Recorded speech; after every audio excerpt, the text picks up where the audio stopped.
microphone.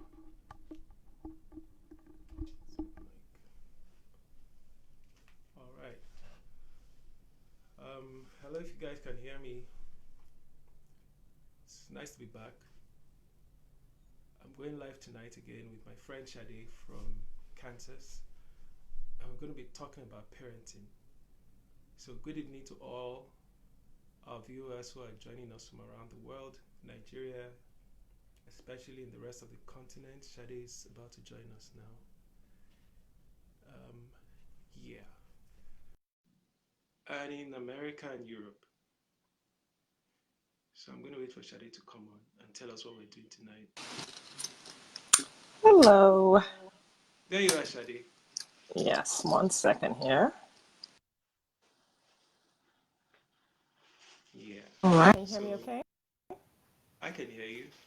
Take a little time. Our guests are already popping in. Adebayo Kolade, Kira E04. Welcome. Thanks for joining us. All right. Wow, it's hot in this studio, you know. Really survive. I hear your Netherlands heat wave is still going on. Yeah, plus the studio has its own heat wave too, but There we'll you get go. around it. How's my audio? Good? Audio sounds good. So I Great. think we're good to go. Hey. So I know today we wanted to segue from last week's discussion. Last week we had discussed, kind of what sexual abuse victims experience when they disclose. We talked specifically what they experience when they disclose in the family context, right?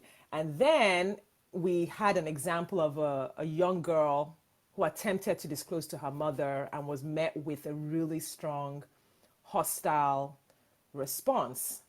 So she never even got the opportunity to disclose because the mom was really busy being a disciplinarian in that moment. And we decided to then turn that topic into just a general discussion about the role of empathy in African parenting, or in Nigerian parenting, as it were. And I know there's been so much humor about it. Things African parents do. There's all those videos. When we look back at our experiences, in many ways, we feel like our experiences made us better people, right? The way we were disciplined made us better. We were spanked. There was the belt. Our parents never cuddled us or, went really soft on us per se. And of course, these experiences do vary from family to family. So they're, varying degrees. And I'm not trying to cast a wide net on every family. Because I know 10 people will come and be like, oh, no, but my parents never spanked me. And great. We're just talking like a generalization. And even if the generalization does not apply to you, it would be because there's no need to. You don't have that need. We do have, the reason this is important is because there are families where current day adults are experiencing the inability to parent with empathy their own children because of what they experience. So for those of you who didn't experience the stereotypical African parenting, we just ask for grace as we put that label on it. Even if it doesn't apply to you, we're not trying to say everybody experienced it, but we're just really trying to highlight certain things that have come to be accepted as normal, in the culture, and that may be harmful or they may actually be abusive. If not discussed, we need to bring them open and discuss them with an open mind and say, hey, is this right or is this wrong? And just the fact that you ended up turning out okay is not necessarily a logical reason why that particular item is right or wrong. So that we kind of work. So that's kind of like the thrust, of today's discussion. And I wanted to just go back to first principles with the word empathy. Before we even try to put it in the context of parenting, what is empathy and why is it important? Okay, thanks, Shadi. That's a good place to start. I wanted to observe, I think your camera is frozen. Am I the only one who feels that way? As in, I'm still seeing one frame. If anybody else can see what I'm seeing, comment on it, or maybe it's just the magic in my studio. Okay, I don't know. I have it up on the laptop as well, and I can see us both. So I think we're good for the viewers. No, not frozen. Okay. At least not on there. Great. empathy, Sade, you started and you spoke very well. Um, hey, I think it was when I was in school, we used to argue about what was the difference between empathy and sympathy because they sound alike. Maybe I should start from that point and try to break down the two words. So the parts that they have in common is the pathy, and that's one of those words with Latin or Greek origins. And it generally means the things that are going on in the body. You find it in many other words. You find it in pathology, which is study of diseases. Um, and just think of a word that has path in it. So empathy and sympathy. Let me start with sympathy. Um, hmm. Sympathy means, the difference is good to see that sympathy would be to understand the things that are going on in another person's life without necessarily being identifying with them or being in their life. Okay, Okay. Gerard wants me to come close to the mic. I'm doing what he says. So I'm closer now. Sympathy would be to understand the things going on in another person's life from a side point and say, oh yeah, you're going through that. Oh, that's sad. Empathy would be to Right. get in their pants. I say, I'm with you on this. We're together. Empathy is important in relationships. You started off by talking about parents, parenting, the stereotypical Nigerian or African parent. I just wanted to comment that this thing has become a joke or a meme online. If you go to the comedy channels, you find several comedy skits and videos based on the idea of the African parent, or in particular the Nigerian parent. Right. Especially Ghanaians and Nigerians are all up with this idea of making skits about their parents, and everybody laughs, and it's so funny. And more, the more I watch these very funny videos done by young online Instagram comedians, and so telling myself, Mama, these guys are laughing, but they're actually traumatized. You're laughing because Yeah. your father brought out a whip and whipped you because you said you wanted pocket money, and that's funny. You say, ha ha ha ha ha. Yeah, so we can make it a joke, but at the bottom of all that laughter is trauma. Yeah. Yeah. And so why is it important why is that empathy important? So like, in that moment, let's take the example of, the comedian who said his father whipped him when he asked for pocket money.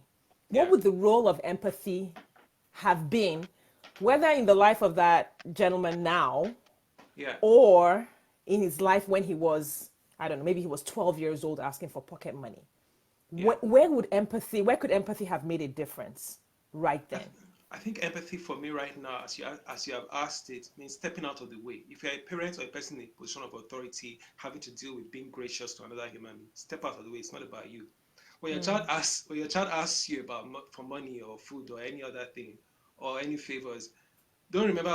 That's not the time to remember how stressed you are, what a hardworking parent you are, and how you provide for the food in the house, and how you're so upright and righteous, and how this child is such a nuisance. That's the moment to think that there's a child in front of me now who needs something, and it's all about that child. Maybe Wow. that's another way of looking at empathy. Stop centering yourself because you have the power and authority over other people.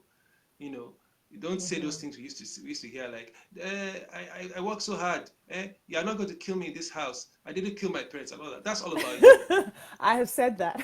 Oh, you said that well. I can I've understand. said, don't kill my mother is still Yeah, alive. yeah, Don't yeah, yeah, kill yeah, me. yeah. So we should stop centering ourselves and allow the children to be the child in that moment. And I think Right. that's the empathy. Yeah.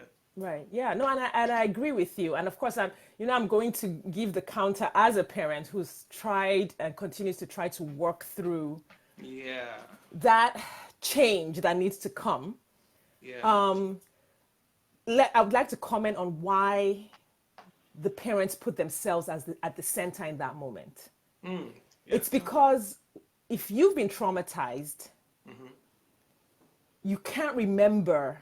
The only way you survive the trauma is to not remember what you felt like in that moment, or not to remember what your needs were in Right. that moment. So the gentleman who is making fun of his father whipping him when he asked for pocket money Mm, has forgotten, or has numbed or has repressed mm, the the pain of, number one, making that request, because for many children at that age in the African context, just voicing the request, the request itself is already filled with terror. uh-huh. Just being able to muster up the courage to go to your parents' door, knock on the door, ask for the pocket money. You already probably sweated bullets before you got there, right? And then to Yeah. get the response of being beaten. That was Yeah. traumatizing. But the guy who's laughing about it, he's laughing about he has separated himself from that experience so that he Precisely. can laugh at it, so he could survive it. Yeah. He's forgotten the pain he felt in that moment, the despair he felt in that moment, the shame, Yeah. the humiliation, the knowledge that number one, he got beaten. Number two, he wasn't going to get the pocket money. Number three, maybe he was going to be humiliated by his friends for not having the money. Yeah. That combination of those really powerful negative emotions, he's forgotten them. And I Yeah. bring that up because if he has a child today, Mm-hmm. because he's forgotten that feeling, Mm-hmm. he may or may not be able to respond, unless he's dealt with it a different way, therapy or Mm-hmm. whatever. He may not be able to respond appropriately to his own child Yeah. today. So he might be better, but maybe not much better. Or he might be the same. Yeah. Because, and I know comedians do deal with their trauma through their comedy. It's actually really therapeutic. So in his case, that might be different. But for the Yeah. regular parent on the street, the numbing away and pushing away that trauma that they experienced in childhood is the very way that trauma gets reproduced to the next generation. Right.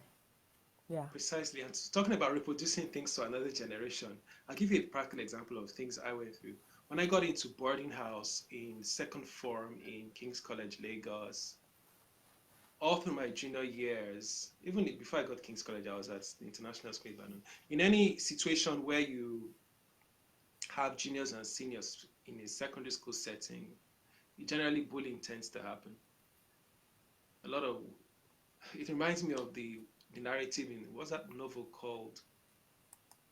Lord of the Thomas Flies. Hardy. Lord of the Flies. Oh my God, you remember? Yeah, that kind of thing. Oh, yeah.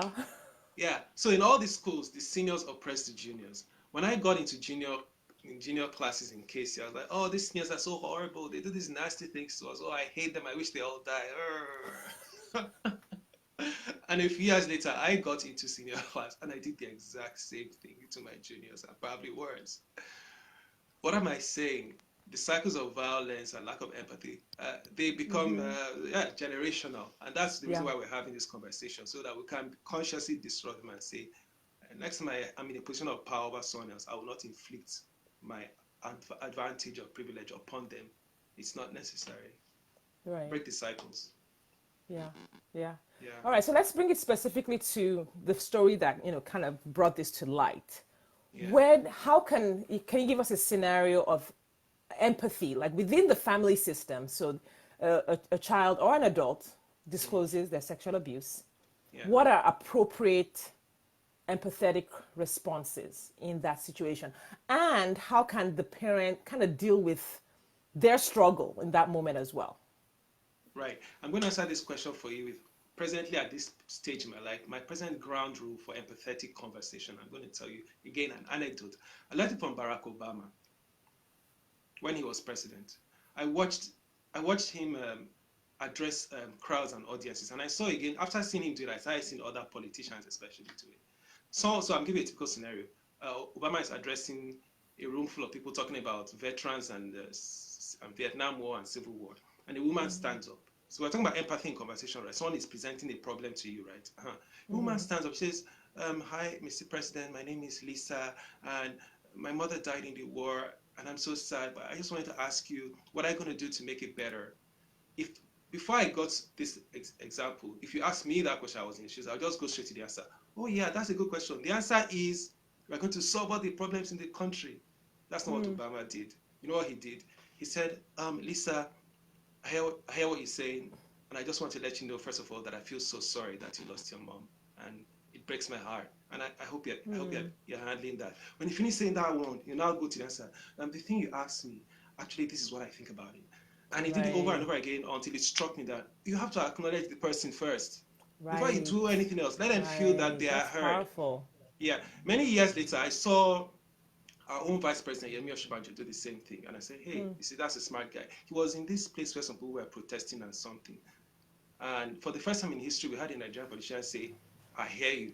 Just say that. So if a child comes to you and says, Mommy, something bad happened, the typical response, I've seen a lot of these anecdotes, is when you say, what were you doing there? Why did you go? See your big head. Did I tell you to go there? You're such a horrible child. I said you should pray. You didn't pray this morning. And they start talking about everything else except what is happening right now. So the first thing you need to do is like, oh my God, did that happen to you? Tell me more. Oh, really? Oh, I'm so sorry. You've already solved 30% of their problem. Listen. Let them talk about themselves. Then after that, you can go to, okay, what are we going to do about it? That's powerful. So see the other human being, acknowledge them, or you say acknowledge their experience, which is literally what empathy means. It means stepping into the other person's shoes. And acknowledge that, look, your experience is valid. It's not an easy thing to do, I'll tell you that. Hey, Joshua, I see you. Yeah, it's not an easy thing to do, but yeah, it's definitely, that's a really... And we should get past the point where we use this as a moment to introduce our own story. You mean they hurt you? It reminds me of the time when they hurt me also that time. Let's start talking about yourself. We don't want to hear about you. Let's talk about the person who is happening to right now. So that's Yeah. I won't make this about me, but I definitely had an experience with that this week with some of my girlfriends. One person had a problem, when the other person had a problem, and the other person whose problem was small kept the conversation going around her problems. It was hilarious. But I've heard that expression used many times, especially in our culture. Someone say, "Is that all? My own is bigger." Okay, it's not a contest. Let's talk about the person that is here right now. Right. Yeah. So I have another question for you about empathy, because it's such a powerful tool, such a powerful skill. I don't want to say it's hard to cultivate. I mean, I know I've had a hard time cultivating it, so I don't know if that's necessarily everyone's experience. What role does denial play in, or dismissiveness play in? Because I think that's the opposite of empathy, when you dismiss the other person's experience. How do you feel like our culture is like very skilled in dismissiveness? Absolutely. As opposed to empathy. What does that translate into? How much work we have to do? I think we have a culture of sweeping things under the carpet by many names. And again, let me give you practical examples. We're in church. Somebody on the pulpit, a pastor or somebody shares a story, testimony, a prayer point. My dear fellow member, I want to tell you that Sister Ronke, she's having a hard time. And this and that happened to her, and they took her money and they took her car. Anyway, let us now commit it to the hands of the Lord. And that's the end of the matter. But you just swept something under the carpet. It's denial. If you can help Sister Ronke, give her money. If you can talk to people that took her car, her house, go and talk to them. But don't just say, let's now commit it. And all those kind of things. There are many other things we do. So denial, if you are a person, if for instance in the context of parent versus child, if you're a parent who has grown up suppressing your emotions and being closed off, in the moment that a child comes and experiences that thing that you yourself have suppressed, it fights against your instincts to brush things off and bury things, and you somehow hate that child in that moment for making you vulnerable and making you need to address what you buried forever. So you fight the child and the message is lost. So we have to work on ourselves. Can you emphasize just a little bit more that feeling? Basically, it's what we call a trigger. The child is going through something, comes to the parent with it, and they are triggered in that moment. Like you said, they hate the child.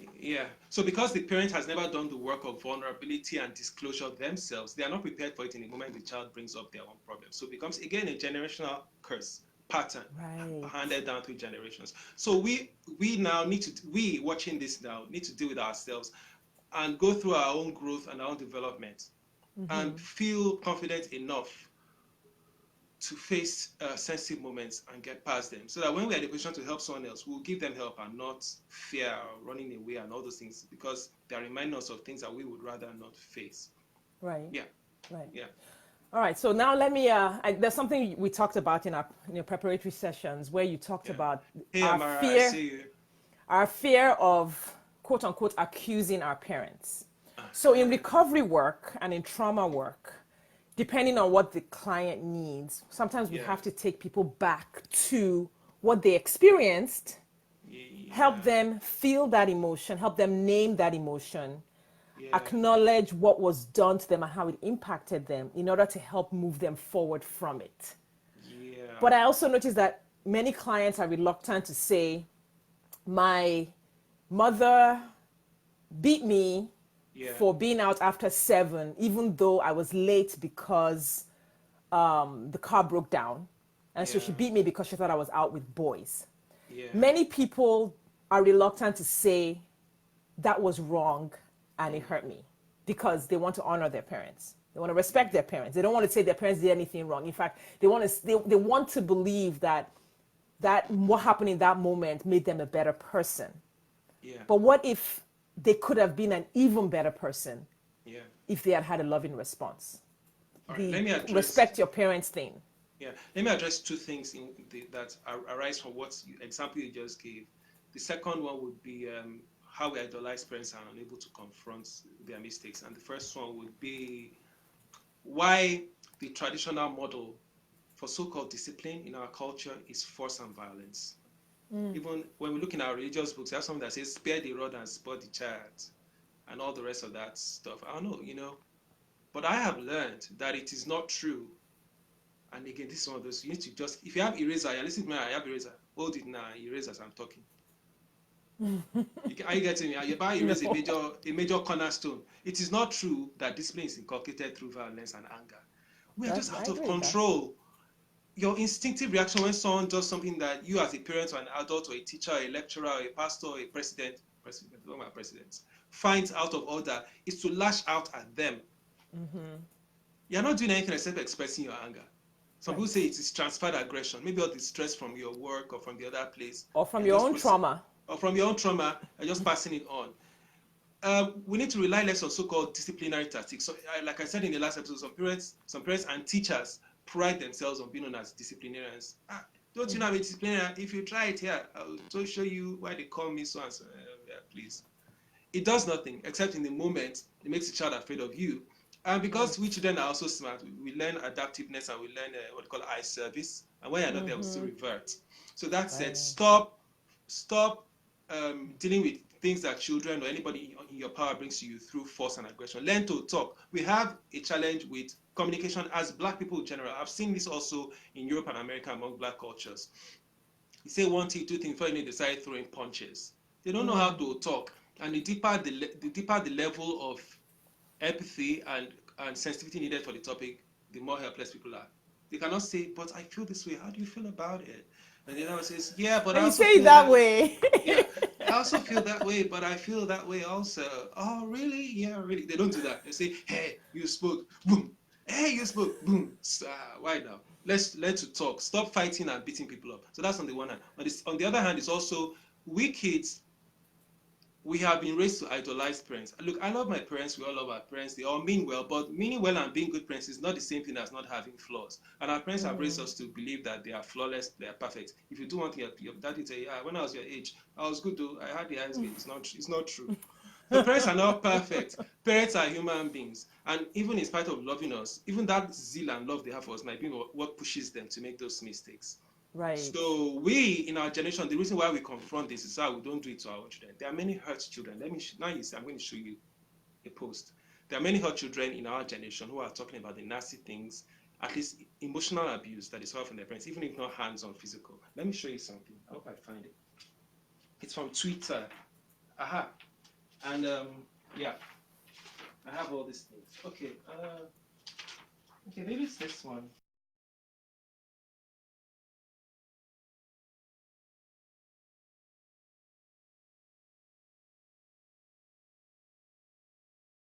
Okay.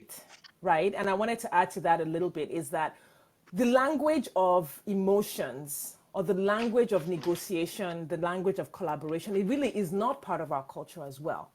Because if you don't see it modeled, if you don't see it practiced, if you're not encouraged to practice it and use it, or the language of conflict resolution. So, I mean, we have the big core, large rocks, sexual abuse and emotional abuse and marital abuse, domestic violence. But even beyond those big issues are in a sense, smaller issues, but still as powerful. Conflict resolution, the ability to communicate, the ability to negotiate, the ability to collaborate, teamwork within a family, teamwork in the workplace. These are all skills that we lose if we don't make changes. If we don't make changes in the way we raise our kids, in the way we define our culture. Why is our culture defined by just being a strict disciplinarian or being aggressive or Yeah. hostile? Why can't our Yeah. culture also include conflict resolution and collaboration? Why can't we be a people Yeah. of who communicate and Yeah. are able to do these things skillfully as well? And I think these are all Yeah. things that Yeah. need to be Yeah. emphasized. We need to say that's part of who we are,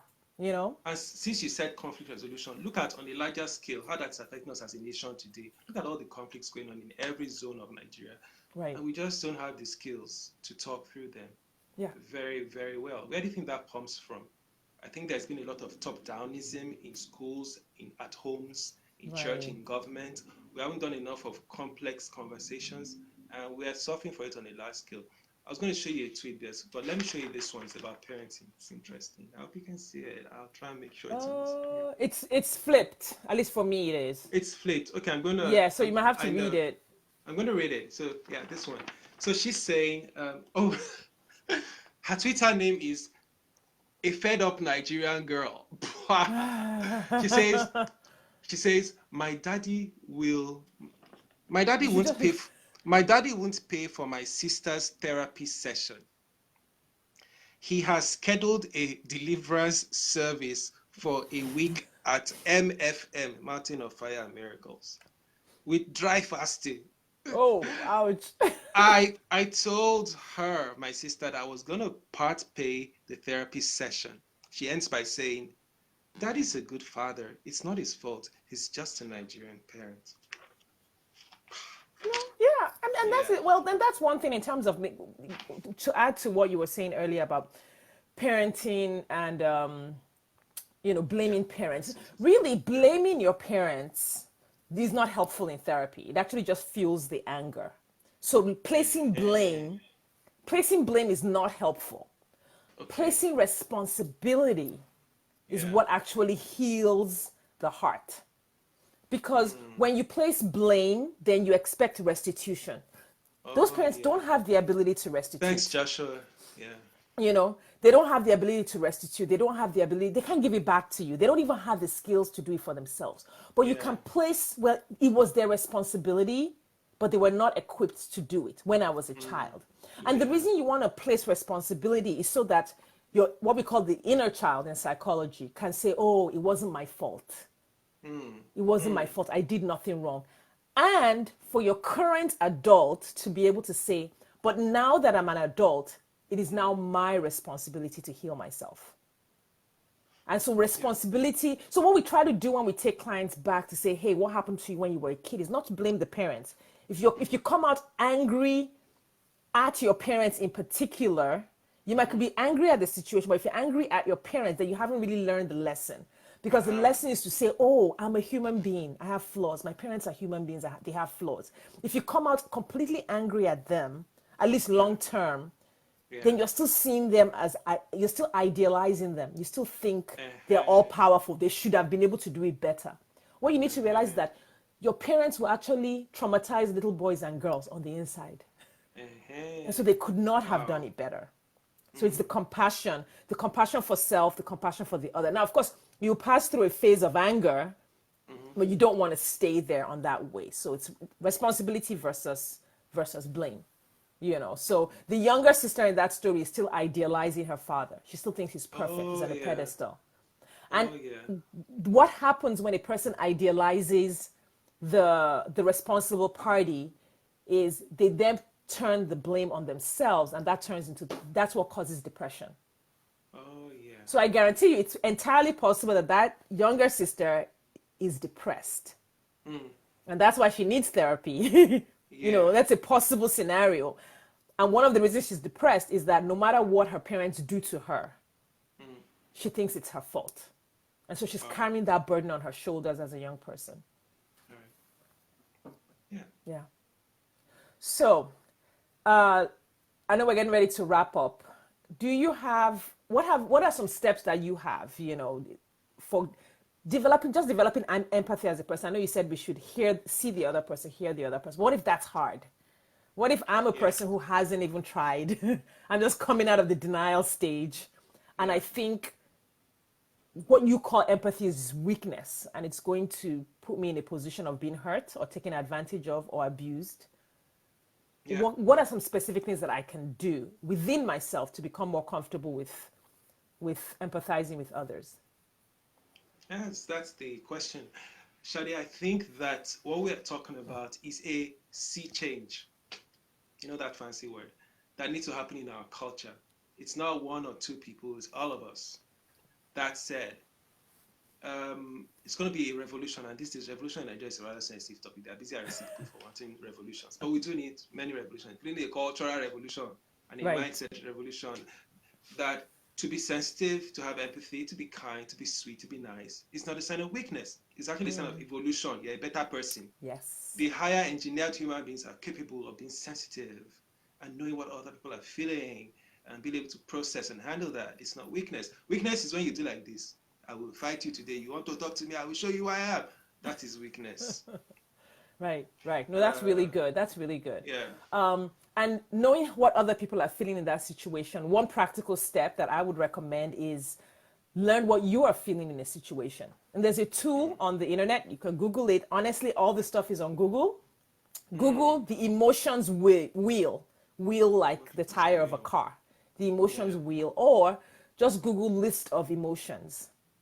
You can download them because we weren't given the language of emotions when we were younger. Sometimes we're feeling something, we don't even know what it is. In fact, they said men are either hungry, angry, angry, or happy. like three emotions. It's kind of a joke, okay? Yeah. But the truth is, even for women, at least for me, if you'd asked me, 5 years ago, my range of emotions was very small. So what we need is we need a broad language of emotions so that if someone hurts you, like say someone steals my money off my desk, I could be angry, but am I just angry? I'm really not just angry. I could be disappointed because I was going to buy a pair of shoes. I could feel betrayed because it's someone in this house who stole it. So it's not just anger, but when you don't have that broad range, you can't see the nuance in your emotions. And when you can't see the nuance, it's hard to see what the other person is feeling because you're like, they're angry, I'm out, or they're happy, okay, everything's fine, or they're sad, well, bad things happen, that kind of a thing. So I would recommend looking at the list of emotions or the emotions wheel, carry it around with you, check in with yourself. How do I feel about this? How do I feel about my boss? How do I feel about what just happened? How do I feel about what happened when I was a kid? And that broadens your skill set with empathy and emotions. So hopefully that's helpful to someone today who wants to step into the water. Yeah. Yeah. You know, um, can I close? Yes, please. Okay, I'm going to close on a religious note. Hold on. Me myself, I'm not a pastor, but at least I know some things in the area.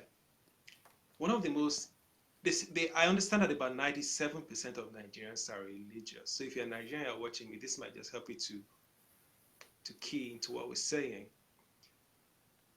One of the most well-known things that Jesus said, or what they call, I think that's a golden rule or something, is that you have to love the Lord, your God, with all your heart and might, but also you have to love your neighbor as yourself. So Jesus summarized everything that he came to do in just two things. Your obligations to